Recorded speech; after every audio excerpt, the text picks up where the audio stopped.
Okay, so solve naman natin itong pangalawa. Grabe ang haba ng isa. Wala mo na gano'ng katagal yun. So sige. So dito medyo hopefully mas mabilis na tayo. Kasi na-discuss ko naman na dun sa isa, yung concept kailangan. So find the largest intensity naman of uniformly distributed load W. W that can be applied if the allowable bending stress is 120 megapascals of the box beam shown. Okay. So, ang gagawin natin dyan? Okay, in this case, ang maganda rito, symmetrical na yung box. Symmetrical na yung section. Unlike dito, hindi siya symmetrical. 'Di ba? Kaya iba yung distance, iba yung Y bar nung sa ano. Iba yung distance from the neutral axis to the compression tsaka sa tension, 'di ba? Kapag positive or negative moment. So in this case, parehas lang, symmetrical na lang yan sila eh. 200, 300 dito, 300 yan. So 50-50, hati-hati naman equally. Kumbaga, kapag nag-draw ka ng line dito, symmetrical yung nasa above sa below. And kapag nag-draw ka naman ng line dito, symmetrical yung nasa left and sa right. Identical lang sila. Okay, so wala tayong magiging problema sa pag-compute ng ano nito, centroid at nasa gitna lang siya. Dito tayo magkatalo sa moment, sa shear and moment nito. Since ang binigay lang ay yan, naka-W lang. Yan yung hinahanap natin eh. Okay, so syempre statics muna. Solve muna natin R1 and R2. So actually, mabilis lang yan in this case. Alam ko na agad na ang R1 ay 3W at ang R2 ay 3W. Bakit? Symmetrical lang naman kasi siya. So itong mo-convert mo to into ano, 'di ba? Mo-convert mo yan into concentrated load. Yan. And also itong kabila rin. Duplicate ko na lang. Hala.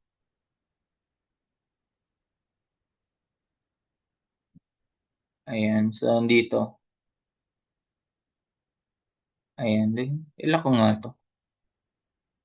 Ayan. So, mo-convert ko siya into concentrated load na ang magnitude ay area lang. 3 times W. 3W. So, ayun.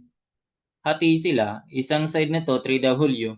Isang side nito rin 3W. Eh, what if hindi yan symmetrical? Nagkataon kasi yun at symmetrical 3 meter, 3 meters, 3 meters. Eh, what if hindi siya symmetrical? Eh, di mag-moment ka. Mag-moment ka sa isang support. So, simply supported naman yan. Pangit talaga naman nito.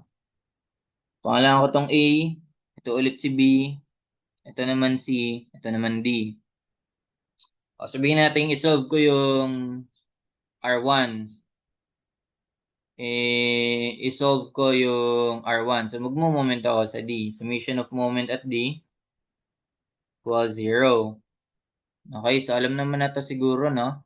So, summation of moment sa D equals 0. So, ito, lahat ng pagganito, equal mo lang sa lahat ng pagganon. So, yung mga downward force, yung magkakos ng clockwise moment o counterclockwise moment. So, ito muna ang 3W, bali, 3W, tapos ang moment arm niya ay kalahati ng 3, so 1.5. Okay, idadagdag natin itong 3W times, ilan yan? So, that is 3, 4, 5, 6, 7.5, no? 7.5. 3W times 7.5. Equate natin to sa, ayan. So, ito naman, R1 times 369. 9R1. So, ayun. Pwede natin ma-express si R1 in terms of W. O, paano yan? That will be 3 times 1.5. Yan. 3 times 1.5 W yan. Plus 3 times 7.5 times W din. Then divide ko na lang by 9. Ah, di ba? 3 rin. 3RW. So, ganun na rin yung kapila. With summation of forces along Y. So, symmetrical naman yan. So, 3W plus 3W minus 3W. So, 3W din yun. Ganyan lang gagawin.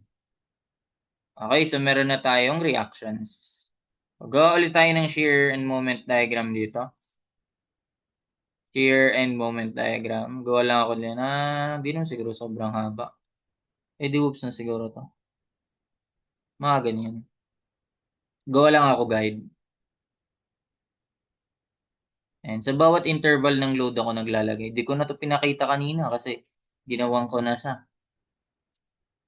Hindi ko na napakita kanina. So ito yung ano natin, x-axis. So pwede na tayong gumawa ng so kapag nag-shear ka, dapat balik ka sa totoong load. Yung hindi yung concentrated. Di ba? Patulad nito, ito naman yung consider ko, di ba? Hindi naman yung concentrated. Balik ako dito. So that is what? 3W rin. 3W. Area nun. 3 times W. Pero negative. Negative 3W. Siguro mga dito banda. Negative 3W. Connect lang natin yan. Green na lang uli. Negative 3W. Tapos, ay wait lang. Joke lang. Aangat pa pala. Aangat ka pa pala ng 3W bago bababa. So, aangat ka muna ng 3W. May reaction ka pala doon. Then, bababa ka, 3W din. So, mag-zero. No? Bababa ka. Dito yung banda. Then, patay ang load dito. Patay ang load. Horizontal lang yan, bale. Hanggang dito. Tapos, bababa ka ulit ng 3W. Negative 3W. Tapos, aangat ka ng 3W. So, same lang. Bababa ka ng 3W. Tapos, aangat ka. 3W. Goods na yan. Ito yung 3W. Negative 3W. Yan yung sa shear. Pag sa moment, extend lang natin. Kung saan nag-zero yung shear, possible nandun yung moment din. Considering walang applied na moments. Unlike kanina, usually kasi, kung saan zero yung shear, nandun yung maximum moment. Nagkataon kasi na may 50 ka dito. Maximum positive moment. So, ayun. Kaya 50 pa rin yung pinakamataas. So, kahit pala di mo isog, no? Naghula ka lang. 50, may 50 kasi eh. O may 50 kasi, yan yung sinagot mo. Ay, kaso may negative moment pa. Wala rin kasi sa 50 yung sagot eh.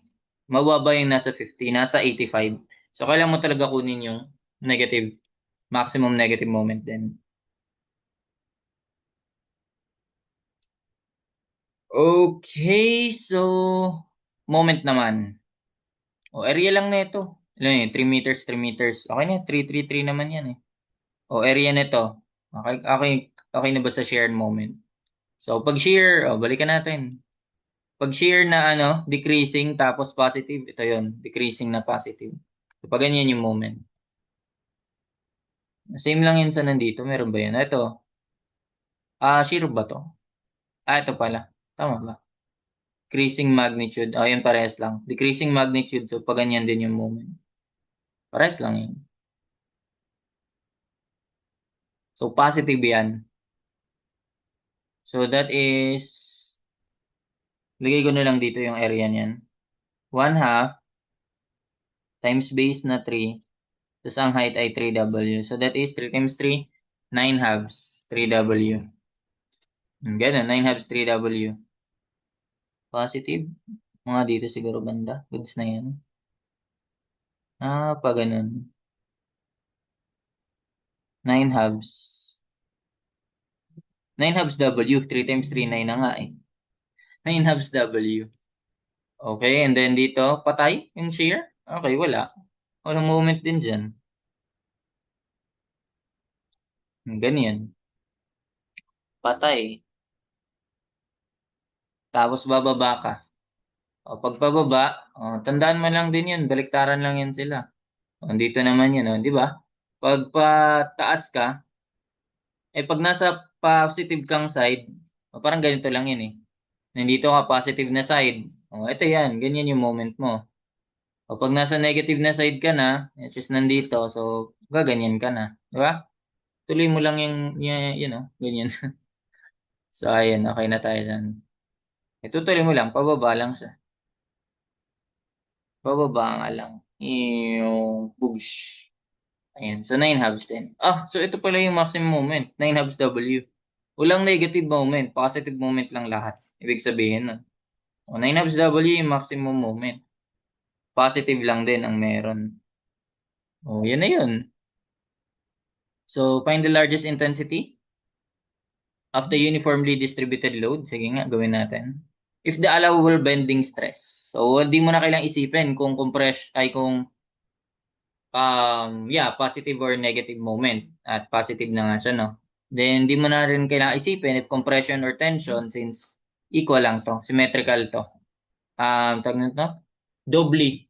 Ay, may term dun eh. Doubly symmetric. Sing doubly symmetric. So, dito na side, symmetrical, identical tong dalawa. And pag ito naman hinati mo, equal lang din tong left and right. So, doubly symmetrical. So, sigma is equal to mc over I. Moment times yung c over moment of inertia. Moment of inertia lang ulit tayo dito. Madali lang din yung moment of inertia niyan. Hahatiin mo lang yan. Gagawin mo ba yung paghahati na apat-apat? Ganyan? Hindi, may technique doon, may mas mabilis doon. 'Di ba alam mo naman na ito yung moment, ito yung ano niyan. Ito na yung neutral axis niyan. So if ang ginawa mo is kinuha mong moment of inertia ng buo, binawas mo yung moment of inertia ng butas, di masosolve mo yung moment of inertia. 'Di ba? So yun lang naman yung critical dyan eh. Moment of inertia ng buo. So yung buo ay 300 base times 250 cube. Ayan. 300 base times yung height niyan, 250 cube over 12. Then bawas mo itong side na to. Ano yun? 200 minus, kung 250 yung buong yun, minus 50, so 150 na lang. No? 150 na lang tong side na to. 150, 200, 250. So 150 na lang to. Kalaro ba? Parang 450. Ayan, 150. So itong horizontal distance na to, ayan, 200. So minus 200 base, tas ang height ay 150. Naka-cube over 12. Yan naman yung moment of inertia. Pakita ko yan sa kapag iniisa-isa mo. Ang complicated kasi nun, yung isa kasi kanina, T kasi yun eh. Di mo magawang ganito. Pero kapag may hollow, pwede mong ganyan gawin. 350 times 250 cube over 12. Then, plus, minus pala.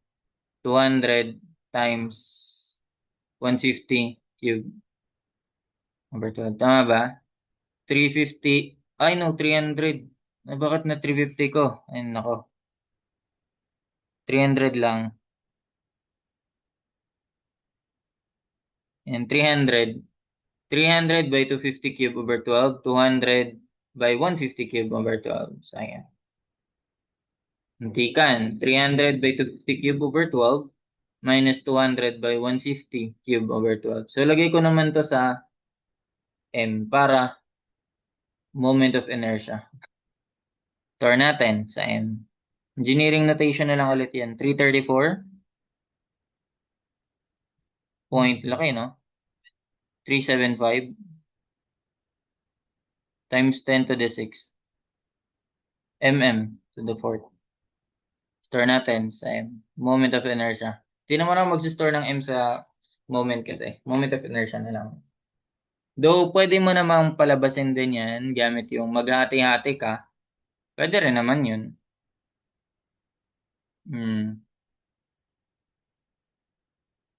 So, ang kailangan mo, isa-isahin mo pa yan. At yan, gawin mo na, practice problem. Pero yan pa rin, yan magiging moment of inertia. Pag symmetrical, kasi dito pa rin naman yan. Ang moment of inertia nito kasi, yung maliit, ay yung buo, naglalay sa gitna lang. Ayan o. Yung moment of inertia naman itong butas, naglalay sa gitna lang din. Kaya, pares lang yan sila. Coincident yan sila. So, pwede lang pwede mo silang i-treat as ganyan lang. Yung buo, bawas mo yung sa butas. Ito na yung isa. Ayun pala natapos mag-convert. Gano'n kalaya ito katagal? Ko na na-check eh. Sige. Ayan. So, meron na tayong, yung na hinahanap, largest intensity. So, yung intensity, makukuha mo sa moment kasi yung moment natin in terms of W. O, yun na yun. So, allowable bending stress, 120 daw. Megapascals yan alam na gagawin. Pag ito, moment natin, nakaano yun, di ba? 9 halves. Or gawin ko ng decimal, 4.5.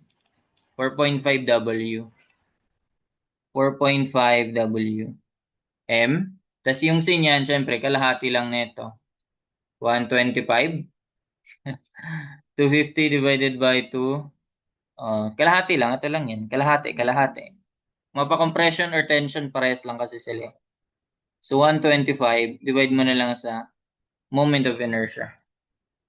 Ay, ba ito kopyahin lang? Hindi naman. Ayun, kaya. Ayun, 3. And goods na yan. 334 times 10 to the 6. So, isusolve na lang natin si W. Pero ano nga ulit naka-unit niyan? Di ba ang sabi natin na kilonewton? May binigay ba dito? Walang binigay, no? Assumption lang yan agad. Naka-W. Oo, siguro assume na lang natin naka-meters to eh. So, mag-kilonewton meter tayo. Kung naka-kilonewton meter tayo, na-kilonewton tayo dito, naka-kilonewton meter dito. So, same lang yun sa kanina. Multiply mo lang ng 1 million. Okay, so masasolve mo na si W. That will be 120. 120 times ito. M, nasa M yun, di ba? 120 times M. Tapos divide mo by 4.5 times 125 times yung 1 million.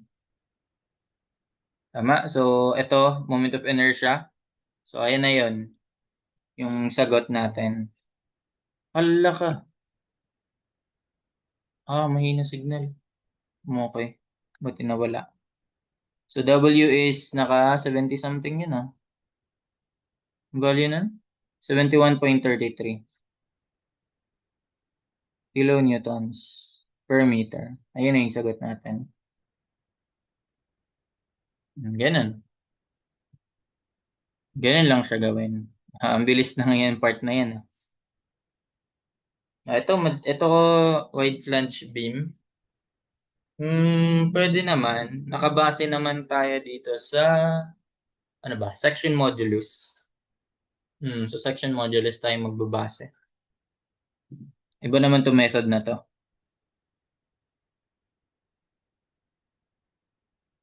Okay, so sige, tuloy ko na lang to. At maiksi lang naman yung solution nitong sumunod. Tuloy ko na lang siya. 5 meter long, confirm natin, 3, 4, 5, okay. Supported beam is to carry distributed load of 30 kilonewtons per meter. Tingnan mo, naka-kilonewtons per meter lang dito. Yung sa nauna, naka per square meter. Diba? Kaya iba sila. Pero yun, baka multiply nga lang by 1 yun. Okay, and a concentrated load of 50 kilonewtons in addition to the weight of the beam. Okay. Weight ng beam. Ito na siguro yung weight ng beam, 30 kilonewtons per meter. Kasama na dito. So, in addition dun, may 50 kilonewton ka pa. Okay? Ay, wait lang. Kung may weight ng beam, hanggang dito yun. Hala ka. Walang information about sa weight ng beam. No? Sige. Ganun ibig sabihin nun. Ay, basahin natin ulit. A 5 meter long, simply supported beam. Ayan, simply supported hinge dyan, roller dito, is to carry distributed load of 30 kilonewton per meter. So, and the concentrated load of 50. Ang sinisabi nitong weight of the beam, ang weight of the beam kasi, dead load yon na naka-apply all throughout dito hanggang dito. So, may madadagdag pa pala. Siguro nga liitan ko nga. Para malagay ko siya all throughout the span. Ayan, may dead load ka pa eh. So, mamaya pa natin yung madadagdag kapag alam na natin yung section na gagamitin.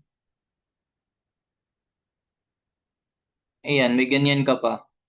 May dagdag na load ka pa. Ganyan. Ganyan siya bale. In addition to the, if the allowable stress is limited to 160 megapascals, select the lightest wide flange beam that should be used. Okay, gagamitan natin to ng yung sa guide, sa book. Ko alam, third edition ata gamit nyo eh. No? Pero yung fourth edition. Sige, tingnan. Pares lang naman siguro yun sila. Unahin muna natin. Kaya paano to? Pag ganyan. In addition to the weight of the beam. Kasi kapag ganun, unknown pa yun siya. Yung W. Magiging unknown pa yan. Hindi ko matanggal. Siguro dito, sa part na to, neglect muna natin yun. As is lang muna natin yung load na yan. R1 and R2. Solve muna natin yan. Paano ulit yan? Mag-moment lang tayo sa isang side. Maganda mag-moment dito para ma-solve ko agad to. So, pangalanan ulit natin.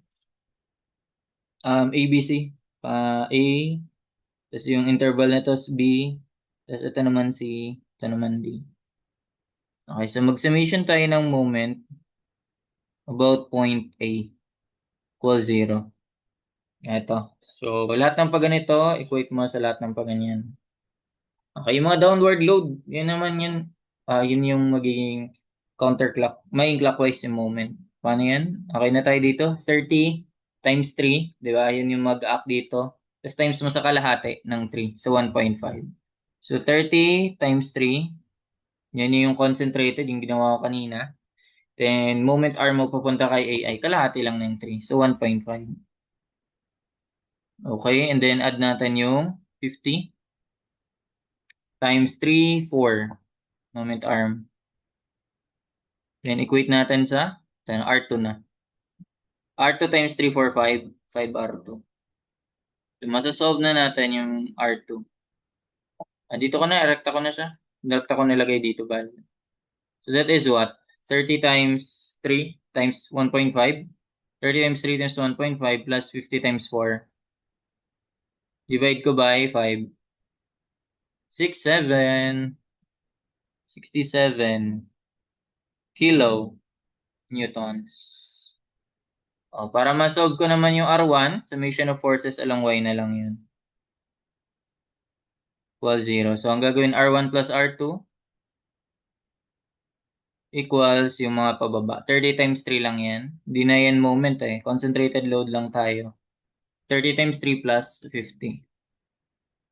Okay, so ilan yun? 30 times 3, that's 90. Plus 50 and 40. Bawas natin yung 6, 7.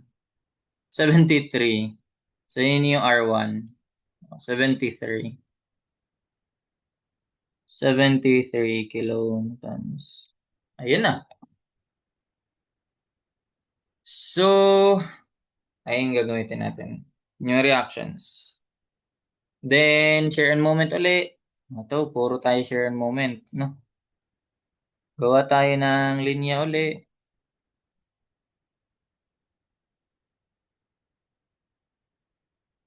Siguro liitan ko na lang yung sa share para kita. Goods na siguro yan. Lagyan ko lang yan ng bawat interval para may guide tayo.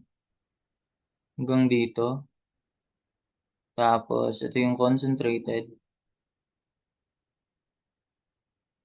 Then, ito yung sa dulong part. Ayan. Then, ito yung horizontal, yung sa beam natin. Okay, so, alam na to. Aangat ka ng 73. Siguro dito na yan, banda. 73, aangat ka. Tapos bababa ka ng, meron ka ng 73, no? Umangat ka 73 para sa shear. Bababa ka ng 30 times 3, 90, so negative. Ayan. 73, bababa ka 30 times 3, so 90. Negative 17. Dito ka na banda. Again, paano yan? Pag pababa lang naman, straight line lang yan. Constant. Eto. Kalimutan ko to. Ganyan. And then, patay yung low diagram. So, horizontal lang yung shear. Then, bababa ka ulit ng 50. Nung ulit to? Negative 17. Bababa ka ulit ng 50. Bawa ka ng 50. Negative 67. Layo. Kasya pa ba dito yung moment? Negative 67. Hala, parang di nakita yung ano. Then, patay ulit dyan. Then, aangat ka ng 67. Patay ulit. Then, aangat ka ng 67. Ito ay negative 67. Aangat ka. So, ayun. Ayan na yung shear. Pwede ko ba iangat to? Yun. Para kumasya yung moment. Ito pa nga. Usad ka lang. Ayan, goods na yan. O, dito na yung moment. Parang kailangan ko pa extend ng konti.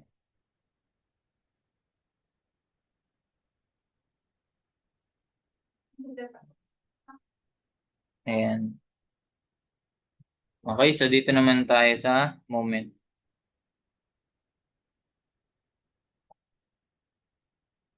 Okay, so kung saan nag-zero yung shear, again, possible, nandun yung maximum moment. Siguro dito, dito na talaga. Kasi kanina may load, may couple kasi tayo eh. May moment tayo external, di ba? Yun yung nagpawala sa ano, pagka-maximum moment dito banda sa nag-zero yung shear. O dito, wala na. So sige, tignan natin. So, paano ulit yan? O, ito, ratio and proportion. Kailangan nating makuha tong distance na to. X distance. O, ratio and proportion lang yan. X divided by 73 equals. Ito, kung X yan, 3 yung buo, 3 minus X to. Diba? So, X ay, ayan, um, X over 73, tapos 3 minus X. All over yan, 17. Or pwede rin yung ano, pwede mo rin siyang yung buo ginamit mo. Pwede yun. Ito, pwede rin yun. Katulad kanina sa squared property of parabola, 73 plus 17. O, sige, pakita natin. Pwede rin yun. 3 over ano? 3 over 73 plus 17. Ilan yun? 8, 9, 10, 7, 8, 90. Pwede rin yan. Mas madali siya kapag ganyan. Tingnan nga natin. So, kapag ganito, 73 times ano lang yan? 3 over 90. Di ba? Ay, 73 times 3 over 90. 2.433. Parang mauulit na naman ah. So, x is equal to 2.433. Store ko na lang yun sa x. 433 meter. Store ko sa x. Diba? So, parehas lang din yan kapag ito yung ginamit mo. X over, ito magre-ratio ka pa. 73 equals 3 minus x all over. Mali. 3 minus x all over 17. 17 ba yun? 7, 8, 9. Tama naman. Diba? Same lang. 2.433. Mas maganda ito kasi ito wala na isang x. Tapos multiply mo lang. Ayun, meron na tayong value ni x. So, ayun, pwede na. That is what? O, positive yan. O, 1/2 times base. X, nasa x na yun. Times height. 73. Ayan, so 88.816. So, paano ulit yan? This one is positive. O, kapag yung shear mo is pa ganyan, nakakabisado na ba to?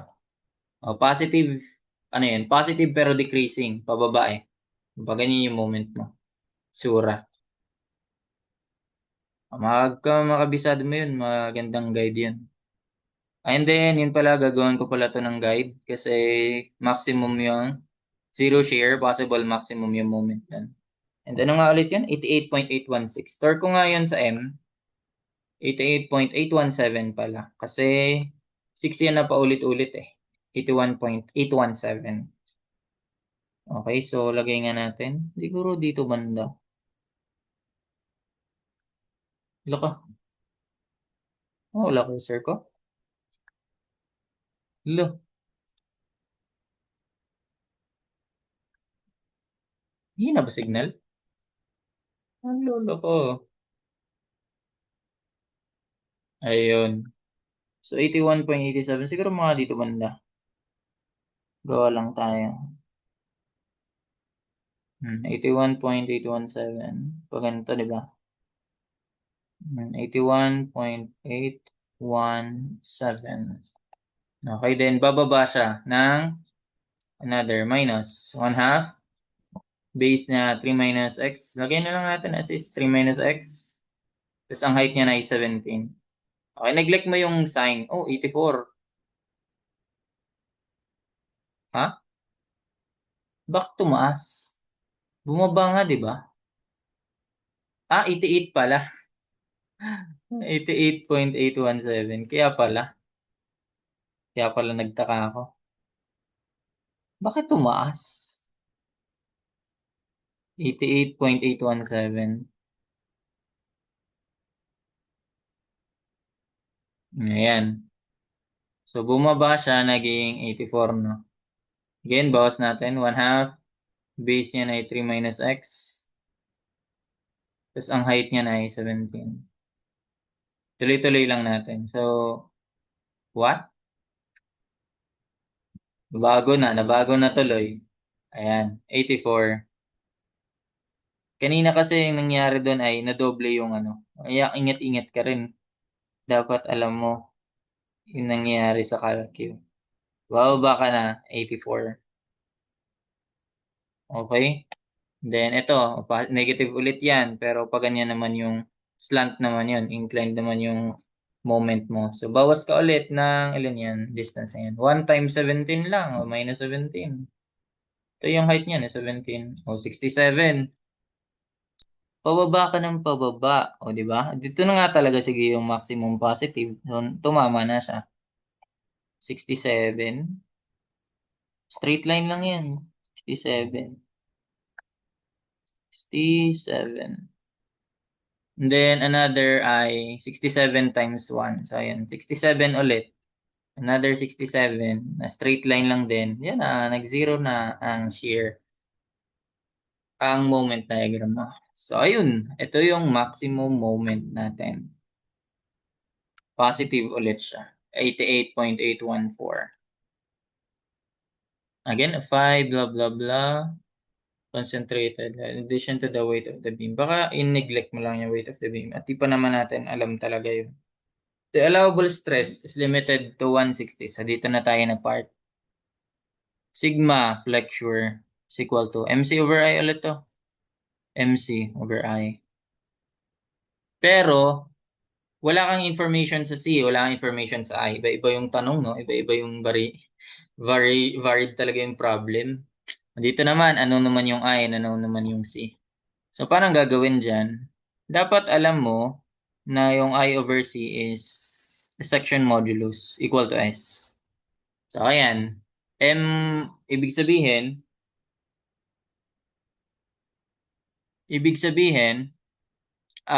yung I over C dito, or C over I is 1 over S, di ba? Ayan, yung I over C is reciprocal nito, 1 over S. Or simply, sigma flexure is equal to M over S lang yan. Ayun, pag nakuha na tayong moment, may ano tayo. So, pwede na tayong makahanap ng may saktong section modulus, elastic section modulus. Yan yung sinasolve natin. So, to solve for section modulus, moment lang yan.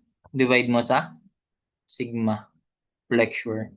Pero again, ang moment mo dapat di ba naka kilonewton meter yan? Gawin mo yung newton millimeter. Multiply mo times 10 to the 6th. So, ayun, may value na tayo ng S. So, moment natin, 88. Di ba yung nakastore yun sa M ko? Ayan, times ko lang yan by 1 million. Then, divide ko by sigma flexure, yan, 160 megapascals. So, ito dapat yung mapapalabas natin. 55, 555. 555 point, and 0.104. Goods na ba yan? 104 times 10 to the third. Unit nito ay naka-mm cube. So, yan yung section modulus. Kailangan nating humanap ng may ganyan na value. Okay, so wait lang.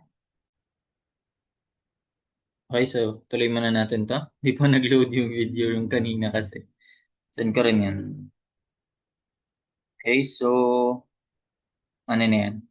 So, para dyan, given na section modulus, ang sabi, di ba? Select the lightest, pinaka magaan na wide flange beam. W, ibig sabihin. W yung hinahanap natin. That should be used.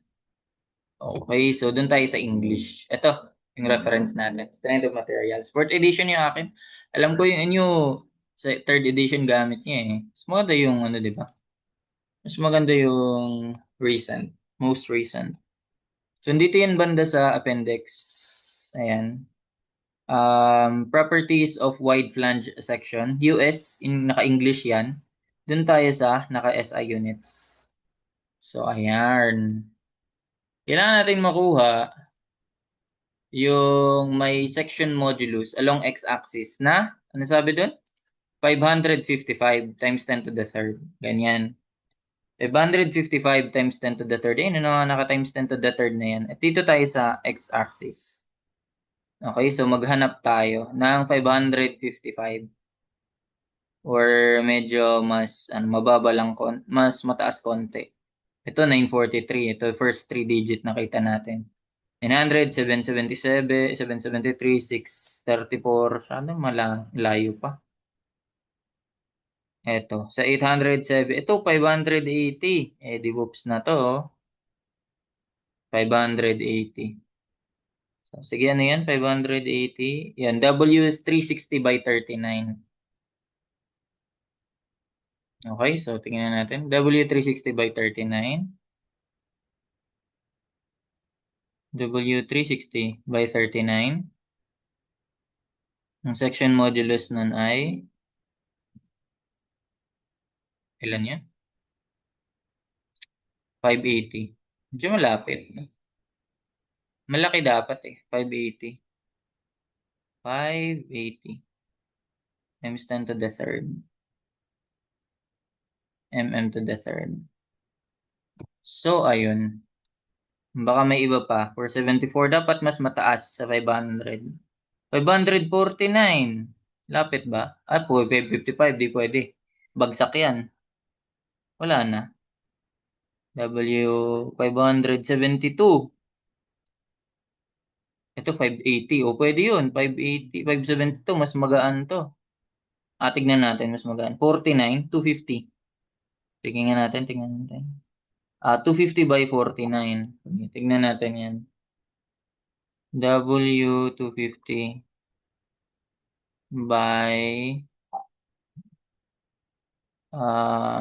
wait. 250 by 49 ba yan? 572. Di bagsak na yung 534 eh. 555 yun, di ba? So, 5, ay, ano ba tinutukoy ko? 572. Okay, 572. 5, saan yan nakatapat? Pangit mo na ito. 250 by 49. 572. 250 by 49.